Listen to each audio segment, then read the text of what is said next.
प्रधानमंत्री नरेंद्र मोदी ने आज कैबिनेट की बैठक बुलाई है। पीएम मोदी की अध्यक्षता में होने वाली केंद्रीय मंत्री परिषद की बैठक आज शाम 4 बजे से सुषमा स्वराज भवन में होगी। इस बैठक में केंद्र सरकार के अलग अलग मंत्रालयों के कामकाज की समीक्षा की जाएगी। जानकारी के मुताबिक बैठक में प्रशासन और नीति से जुड़े मुद्दों पर चर्चा की जाएगी।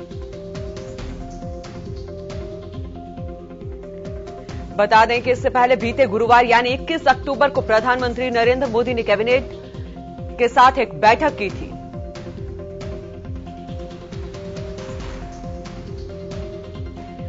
पीएम मोदी की अध्यक्षता में हुई इस बैठक में 2 कैबिनेट मंत्रियों ने शासन और नीति निर्माण पर आधारित प्रेजेंटेशन दिया था।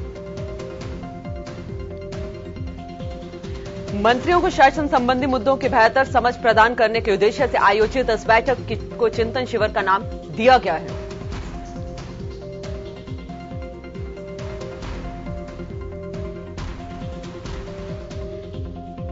मेघालय के राज्यपाल सत्यपाल मलिक का कहना है कि गोवा में बहुत भ्रष्टाचार है। प्रधानमंत्री नरेंद्र मोदी को इस ओर ध्यान देना चाहिए।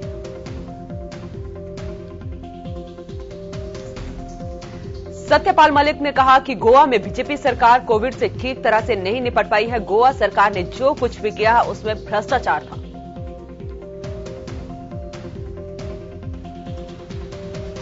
सत्यपाल मलिक ने गोवा सरकार पर लगाए भ्रष्टाचार के आरोपों की वजह से मुझे हटा दिया गया है। उन्होंने कहा कि मैं लोहियावादी हूं, मैंने चरण सिंह के साथ वक्त बिताया है, मैं भ्रष्टाचार को बर्दाश्त नहीं कर सकता।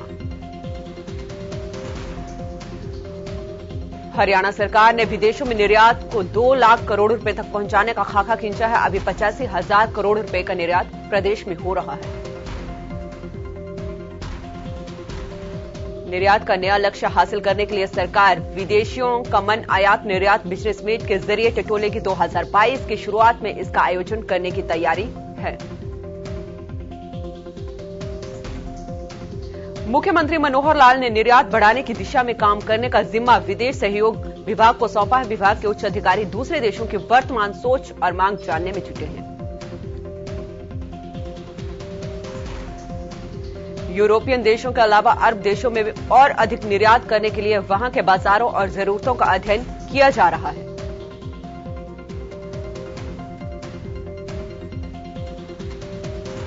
सूचना प्रौद्योगिकी सेवाओं, शिक्षा, टेक्सटाइल, फुटवेयर, चावल, दलहन, तिलहन, विज्ञान उपकरणों, प्लाईवुड और ऑटोमोबाइल क्षेत्रों पर फोकस करते हुए निर्यात बढ़ाने की योजना है। हरियाणा सरकार जल्द ही अपने 7 साल का कार्यकाल पूरा करने वाली है। इस मौके पर सरकार 7 साल 7 कमाल कार्यक्रमों के जरिए लोगों तक अपने कामों का ब्यौरा पहुंचाएगी। हरियाणा के शिक्षा मंत्री कंवरपाल गुर्जर ने विकास और भ्रष्टाचार से मुक्ति जैसी उपलब्धियां गिनवाई। वहीं कंवरपाल गुर्जर ने ऐलनाबाद उपचुनाव में बीजेपी की जीत का दावा किया।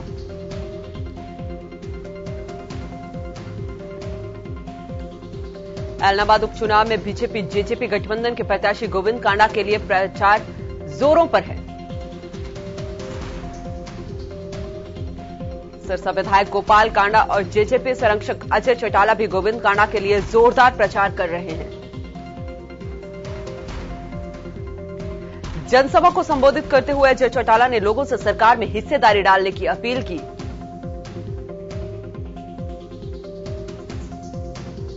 साथ ही अजय चौटाला ने अभय चौटाला पर ऐलनाबाद की जनता पर दोबारा उपचुनाव का बोझ डालने का आरोप लगाया।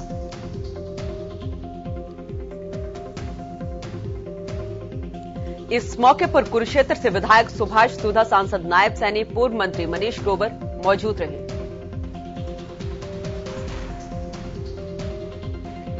बीजेपी प्रत्याशी गोविंद कांडा का खारी सुरेरा गांव में जोरदार स्वागत किया गया। कृषि मंत्री जेपी दलाल भी इस दौरान मौजूद रहे। गोविंद कांडा ने लोगों से बीजेपी को वोट देने की अपील की।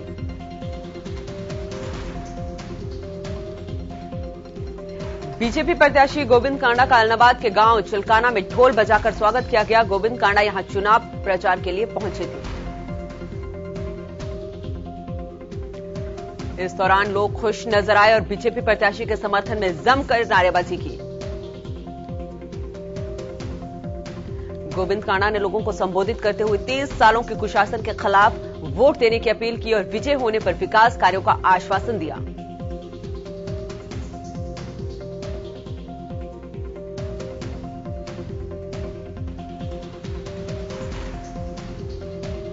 ऐलनाबाद में चुनाव प्रचार का दौर जारी है। ममेरा बड़ गांव में बीजेपी प्रत्याशी को लेकर लोगों में खासा जुनून देखने को मिला है। गांव में बच्चे गोविंद कांडा का मास्क पहने समर्थन में नारे लगाते नजर आए। गोविंद कांडा ने किशनपुरा गांव में एक सभा को संबोधित किया। यहां पहुंचने पर ग्रामीणों ने माला पहनाकर बीजेपी प्रत्याशी का स्वागत किया।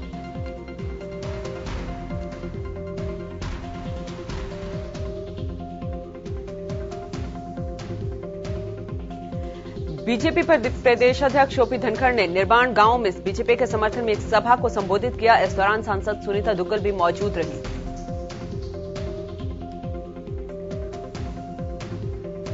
धनखड़ ने लोगों से बीजेपी प्रत्याशी गोविंद कांडा को वोट देकर विजय बनाने की अपील की। सुनीता दुग्गल ने भी इस दौरान इनेलो पर जमकर निशाना साधा।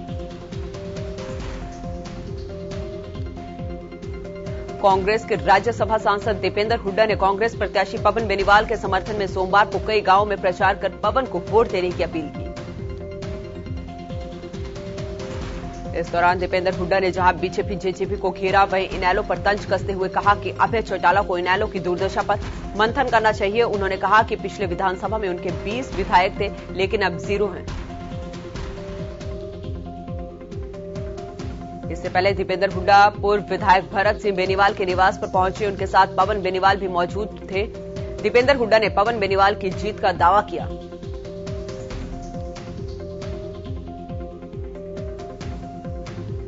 बीजेपी प्रत्याशी गोविंद कांडा ऐलनाबाद की छोटी मोरा कला गांव चुनाव प्रचार करने के लिए पहुंचे, जहां ग्रामीणों ने गोविंद कांडा का लड्डुओं से तोलकर स्वागत किया। गोविंद ने कहा कि सबका साथ सबका विकास की नीति पर काम होगा। भारत में कोरोना संक्रमण को एक नया वेरिएंट मिला है। डेल्टा प्लस का यह वेरिएंट रूस, ब्रिटेन और यूरोप समेत कई देशों में तबाही मचा रहा है और अब यही वेरिएंट भारत में भी ट्रेस किया गया है। प्रदेश में कोरोना के मामलों में उतार चढ़ाव लगातार जारी है। आज कोरोना के मामले बढ़कर सामने आए हैं। बीते 24 घंटे में कोरोना के 17 नए मामलों की पुष्टि हुई है। गुरुग्राम से कोरोना के सबसे ज्यादा 7 मामले सामने आए हैं और फरीदाबाद से 5 मामलों की पहचान हुई है।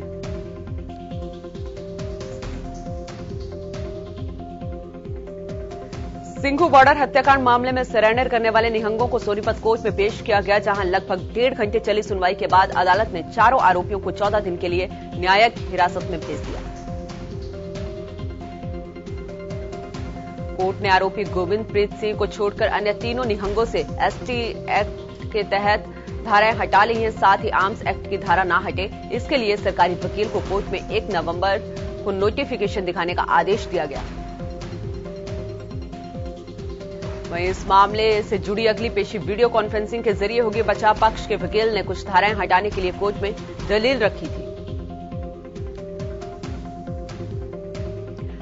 करनाल के कुटेल गांव स्थित राइजिंग सन पब्लिक स्कूल में छात्रों के बीच हुई मारपीट में एक छात्र गंभीर रूप से घायल हो गया, जिसे अस्पताल में भर्ती कराया गया। बताया जा रहा है कि स्कूल का एक छात्र स्कूल में पढ़ने वाले एक छात्र की बहन के साथ छेड़छाड़ करता था। जब आरोपी छात्र को ऐसे करने से रोका गया तो आरोपी छात्र ने बाहर से गुंडे बुलाकर छात्र पर हमला कर दिया। इस दौरान रोहित नामक छात्र ने जब उन्हें रोकने का प्रयास किया तो गुंडों ने रोहित पर चाकू से हमला कर दिया, जिसमें वो गंभीर रूप से घायल हो गया। घटना की सूचना पुलिस को दी गई। नगर निगम ने प्रॉपर्टी टैक्स जमा न करवाने वालों पर कार्रवाई करना शुरू कर दी है। नगर निगम की सीलिंग टीम अंबाला के आम्रपाली रिजॉर्ट में पहुंची, जहां आम्रपाली मालिक से पहले बातचीत की। उसके बाद टैक्स की वसूली न होने पर रिजॉर्ट को सील कर दिया। सीलिंग टीम ने कहा कि आम्रपाली रिजॉर्ट पर करीब 8 लाख प्रॉपर्टी टैक्स था, जिसे जमा नहीं करने पर यह कार्यवाही की गई है। पिछले दिनों सीलिंग टीम ने कई दुकानों और फैक्ट्रियों को सील किया है। अस्पताल में भर्ती डेंगू की एक महिला मरीज की इलाज के दौरान मौत हो गई। परिजनों ने अस्पताल पर लगाया लापरवाही बरतने का आरोप। फतेहाबाद के भूरा राजकीय कॉलेज में छात्र प्रोफेसर्स की कमी से परेशान है। अध्यापकों की कमी से जूझ रहे छात्रों ने कॉलेज प्रांगण में इकट्ठा होकर प्रशासन के खिलाफ जमकर नारेबाजी की। अंबाला में दिल्ली अमृतसर नेशनल हाईवे पर हुए भीषण सड़क हादसे में एक नाबालिग की मौत हो गई, वहीं एक अन्य शख्स गंभीर रूप से घायल हो गया।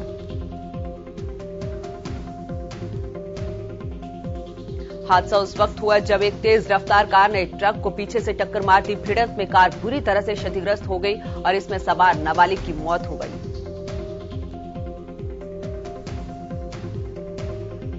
रोहतक के कसरेटी गांव में दो स्कूल बसों की आपस में भिड़ंत हो गई। इस हादसे में बस चालक के साथ आधा दर्जन बच्चे घायल हो गए, जिन्हें इलाज के लिए रोहतक के पीजीआई में भर्ती कराया गया। सोनीपत के अनाज मंडी में उचित व्यवस्था न होने के कारण किसानों का हजारों क्विंटल धान बारिश की भेंट चढ़ गया। गोहाना के खानपुर गांव में स्थित भगत फूल सिंह महिला मेडिकल कॉलेज में मेंटेनेंस के कार्य का कॉन्ट्रैक्ट प्राइवेट एजेंसियों को दिया हुआ है। एजेंसी ने अब करीब 37 कर्मचारियों को नोटिस जारी कर प्रमाण पत्रों की जांच करने के निर्देश दिए। कर्मचारियों का आरोप है कि वे पिछले 5 से 7 सालों से कार्यरत हैं। इस दौरान कई बार उनके प्रमाण पत्रों की जांच हो चुकी है। कर्मचारियों ने आरोप लगाया है कि अपने चहेतों को लगाने के लिए एजेंसी और कॉलेज अधिकारी मिलकर उन्हें हटाने के लिए ये सब कर रहे हैं। बल्लभगढ़ की सब्जी मंडी में सब्जियों के दाम आसमान छू रहे हैं। लोगों का कहना है कि जो सब्जी पहले 20 रुपए किलो मिलती थी, वो अब 40 रुपए किलो मिल रही है।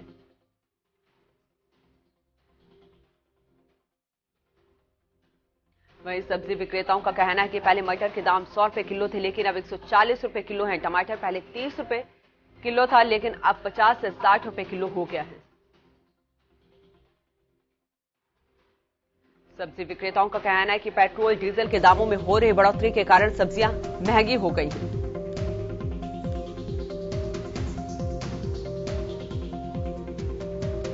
सोनीपत के आईटीआई चौक के पास गुजरात पुलिस टीम ने शराब कारोबारी के गोदाम पर छापेमारी की है। पुलिस एक बड़े शराब कारोबारी की तलाश में सोनीपत पहुंची थी, जिस पर गुजरात में करीबन 60 लाख की अवैध शराब की तस्करी का आरोप है। पुलिस की टीम को खाली हाथ ही लौटना पड़ा। बताया जा रहा है कि व्यापारी मौके से फरार था। सोनीपत समेत कुंडली बॉर्डर पर भी आरोपी के कई बड़े गोदाम हैं। तो शाम में रविवार को ज्वेलरी की दुकान पर हुई लूट के बाद पुलिस हरकत में आ गई है। एसपी अजीत शेखावत ने घटनास्थल का दौरा किया और दुकान में हुई लूटपाट की जानकारी ली। एसपी ने बताया कि कुछ अहम सुराग लगे हैं, जल्द ही आरोपियों की गिरफ्तारी की जाएगी। साथ ही उन्होंने तो शाम में पुलिस की गश्त बढ़ाने का भी निर्देश दिया।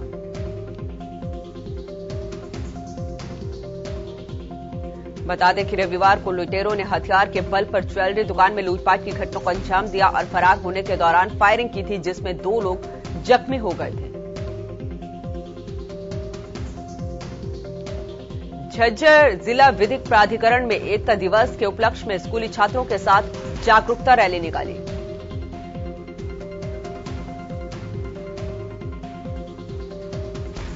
बता दें कि 2 अक्टूबर से 14 नवंबर तक जिला विधिक प्राधिकरण की तरफ से आजादी का महोत्सव मनाया गया। इसके तहत तरह तरह के जन जागरूकता कार्यक्रम किए जा रहे हैं। गुरुग्राम शहर में अवैध रूप से स्कूल चलाने का मामला सामने आया है। यह स्कूल डीएलएफ सिटी के फेज 2 में मारुति सुजुकी कंपनी द्वारा पिछले 10 साल से चलाया जा रहा था। शिक्षा विभाग ने बताया कि रिकॉर्ड में स्कूल का पता सेक्टर 28 का है, लेकिन यह स्कूल डीएलएफ सिटी फेज 2 में बिना किसी मान्यता के चल रहा था।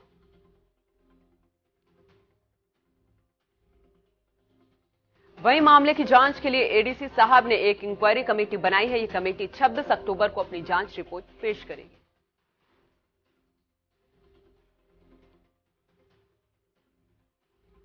धर्मनगरी कुरुक्षेत्र के ब्रह्म सरोवर पर शहीदों की याद में पुलिस बैंड शो का आयोजन किया गया। कार्यक्रम का आयोजन हरियाणा पुलिस ने किया था।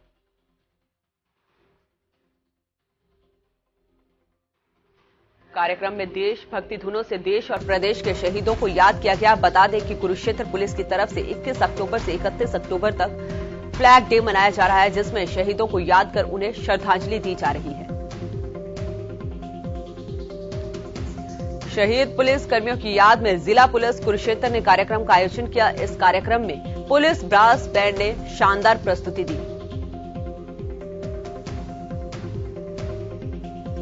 ये कार्यक्रम 31 अक्टूबर तक मनाया जाएगा। इस कार्यक्रम में मधुबन करनाल की टीम ने देशभक्ति गीतों से सभी का मन मोह लिया।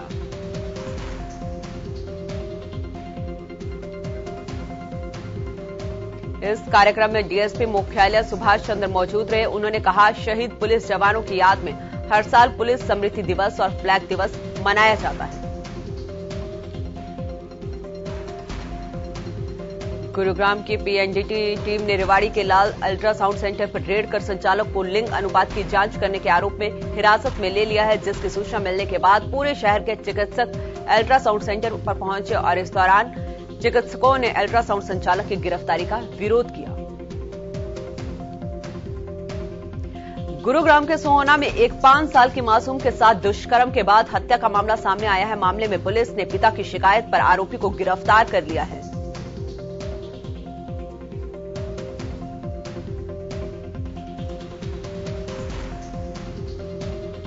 आरोपी युवक बच्ची के पड़ोस में ही किराए के मकान पर रहता था और बच्ची को टॉफी का लालच देकर खेतों में ले जाकर वारदात को अंजाम दिया। फतेहाबाद में देर शाम हरियाणा पंजाब सीमा पर वाहनों की चेकिंग कर रही पुलिस से कुछ युवकों ने हाथापाई की। पुलिस ने मौके पर ही 2 युवकों को गिरफ्तार कर लिया। चालान को लेकर पहले युवक की पुलिस के साथ कहासुनी हुई। जब पुलिस ने एक युवक को हिरासत में लिया तो अन्य युवकों ने जमकर हंगामा करना शुरू कर दिया।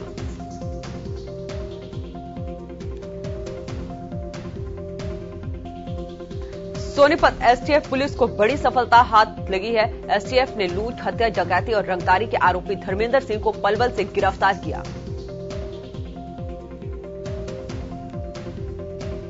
आरोपी धर्मेंद्र 20 साल से अपराध की दुनिया में अलग अलग वारदात को अंजाम दे रहा है और आरोपी इन दिनों अपनी पहचान बदलकर बिहार के दामलबाड़ी में धर्म परिवर्तन करके रह रहा था। जानकारी के मुताबिक आरोपी धर्मेंद्र ने साल 2015 में बिहार की रहने वाली एक मुस्लिम महिला से शादी की थी और उसके बाद हरियाणा, दिल्ली, यूपी और राजस्थान में वारदात को अंजाम देकर बिहार में जाकर छुप जाता था। आरोपी पर दर्जनों मामले दर्ज हैं। आरोपी धर्मेंद्र उर्फ शास्त्री रोहतक के गांव रुड़की का रहने वाला है। मुस्लिम महिला से शादी के बाद आरोपी ने अपना नाम सुल्तान खान रख लिया था और इसी नाम से उसने सभी पहचान पत्र भी बनवाए थे। जम्मू कश्मीर के पीर पंजाल रेंज में मुगल रोड पर बर्फबारी हो रही है, जिसे हटाने का काम किया जा रहा है।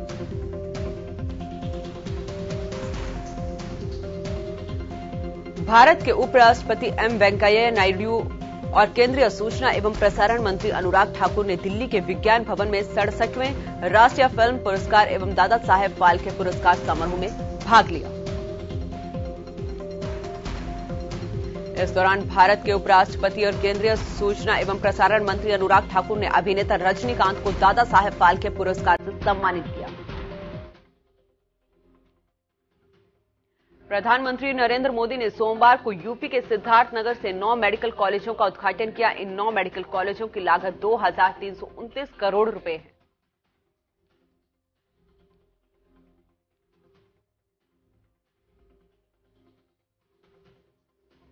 पीएम मोदी ने कहा कि 9 नए मेडिकल कॉलेजों के निर्माण से करीब 2,500 नए बेड्स तैयार हुए हैं। 5,000 से अधिक डॉक्टर और पैरामेडिकल्स के लिए रोजगार के नए अवसर बने हैं।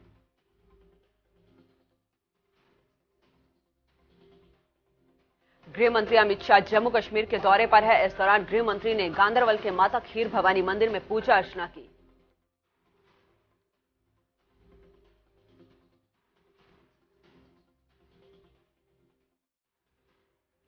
बांग्लादेश के नौसेना प्रमुख एडमिरल एम शाहीन इकबाल ने दिल्ली में राष्ट्रीय युद्ध स्मारक पर श्रद्धांजलि दी।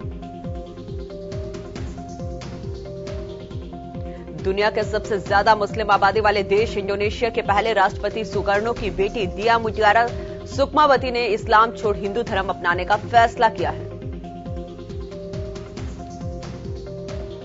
धर्मांतरण समारोह के प्रभारी आर्य वेदकरण ने कहा कि 26 अक्टूबर को बाली अगुंगा सिंगराज में शुद्धि वतनी नाम का कार्यक्रम होगा, जिसमें वो हिंदू धर्म अपनाएंगे। धर्मांतरण समारोह की तारीख पर ही सुकमावती का 70वां जन्मदिन है। अफगानिस्तान की तालिबान सरकार ने देश से भूखमरी मिटाने के लिए food for work scheme launch की है। योजना के तहत मजदूरों को मजदूरी के बदले में गेहूं दिया जाएगा। तालिबान के प्रवक्ता जबीउल्लाह मुजाहिद ने बताया कि अफगानिस्तान के सभी बड़े शहरों में यह स्कीम लागू होगी। इससे अकेले काबुल में ही 40,000 लोगों को रोजगार मिलेगा। मुजाहिद ने कहा कि बेरोजगारी खत्म करने में यह बड़ा हथियार साबित होगा, लेकिन इसका फायदा उठाने के लिए मजदूरों को कड़ी मेहनत करनी होगी। तुर्की ने घरेलू मामलों में दखल देने के आरोप में अमेरिका, फ्रांस समेत 10 देशों के राजदूतों को देश से निकालने का आदेश दिया है।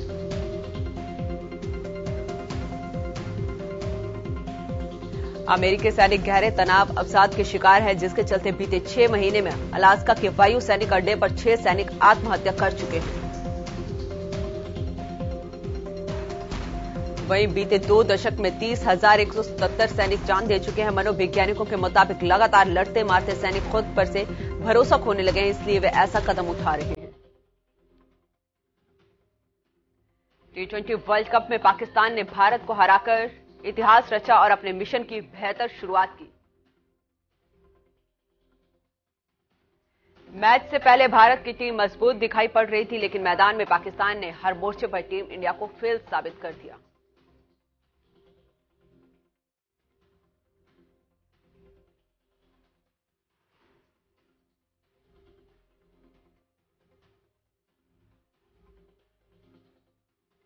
पाकिस्तान से मिली हार को लेकर दिल्ली की निर्मल जागर ने खिलाड़ियों को जिम्मेदार बताया। उन्होंने कहा, ये लोग युवा बच्चों को प्रोत्साहन नहीं देते हैं।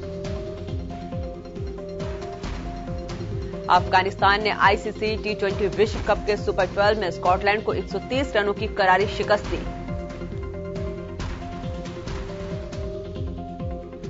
अफगानिस्तान ने पहले बल्लेबाजी करते हुए 4 विकेट पर 190 रनों का बड़ा स्कोर बनाया। इसके जवाब में स्कॉटलैंड की टीम 10.2 ओवरों में 60 रनों पर ढेर हो गई।